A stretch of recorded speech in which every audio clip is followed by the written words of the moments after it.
Hari ini aku berada di kota Bukit Tinggi. Nah, kalau ngomongin kota Bukit Tinggi, pasti ikoniknya Jam Gadang, panorama baru, dan yang basicnya adalah Lubang Jepang. Tapi ini tidak kalah menariknya loh dari ikonik selain yang lainnya. Ya, kami berada di Museum Perjuangan Tridaya Eka Dharma, yaitu menceritakan sebuah perjuangan tokoh atau pahlawan yang ada atau yang berasal dari Sumatera Barat, yang terutama di kota Bukit Tinggi. Nah, lebih selanjutnya ceritanya, mari kita masuk ke dalam museum tersebut. Cekidot. Sedikit cerita dulu ya guys. Jadi bangunan ini dulunya tuh rumah peristirahatan Gubernur Sumatera. Nah, sekitar tahun 70-an ada ide buat bikin museum perjuangan di sini. Gagasannya datang dari Brigjen Widodo, salah satu pimpinan TNI di Sumatera Tengah waktu itu. Terus idenya dilanjutin sama Brigjen Soeharto. Akhirnya pada tanggal 16 Agustus 1973, museum ini resmi dibuka dan yang meresmikan langsung bukan orang sembarangan loh, tapi salah satu proklamator kita, yaitu Bung Hatta. Jadi wajar aja museum ini punya nilai sejarah yang tinggi banget. Hai, kita sudah berada di Museum Perjuangan Tridaya Eka Dharma. Pasti kalian ingin tahu kan apa artinya Tridaya Eka Dharma, yaitu 3 kekuatan yang menjadi satu pengabdian. Seperti di kota kita, yaitu kota orang yang memiliki suku Minang, yaitu tiga tungkus sajarangan. Artinya tuh yang dulunya berperang itu 3 unsur kebersamaan yang menjadi satu atau menjadi satu kekuatan. Nah, di sini kita bisa melihat senjata-senjata yang dipakai oleh pahlawan kita yang berasal dari Sumatera Barat. Sepertinya yaitu senjata laser stab yang dibuat oleh Australia yang memiliki peluru 90 mm, dan sebelahnya itu yaitu buatan Belgia atau disebut senjata Hauser politik. Dan kita bisa melihat ke sebelah kanan yaitu foto-foto para pahlawan kita yang telah gugur di medan perang.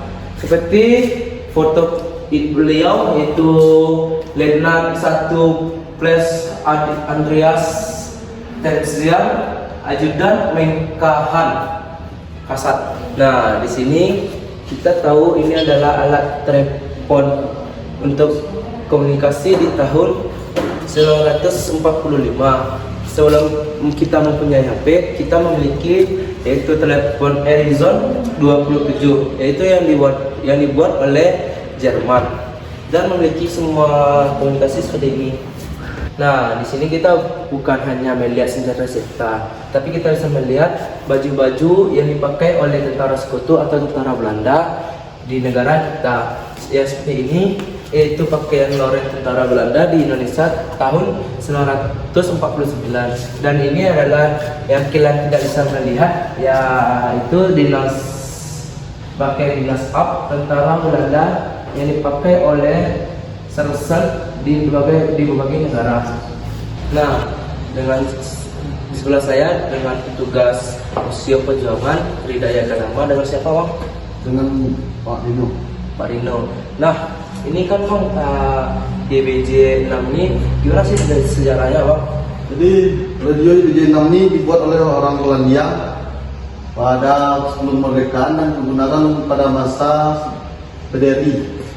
Jadi masa PDRI tersebut, inilah alat yang digunakan untuk menyampaikan informasi kembali, karena waktu PDRI tersebut kita terjadi agresi Belanda II kan, dan Belanda sudah berkuat bahwa kita sudah tidak merdeka lagi. Jadi PDRI itu terjadi pada tahun 48, dan inilah alat yang digunakan untuk menyampaikan lagi informasi ke luar negeri bahwa kita masih utuh dan masih merdeka, masih ada pemerintahan kita. Dan yang pertama kali yang menangkap sinyal adalah negara India. Nah, kalau boleh tahu siapa nama penangkapnya Bang?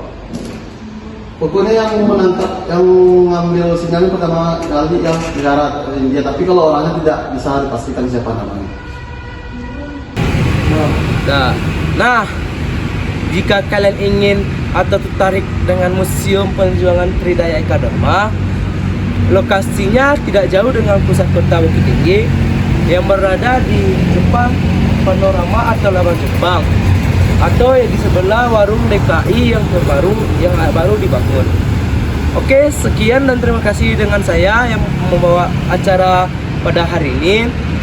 Jika ada salah kata atau salah tindakan, tolong dimaafkan. Soalnya saya manusia bukan nabi boy. Dadah.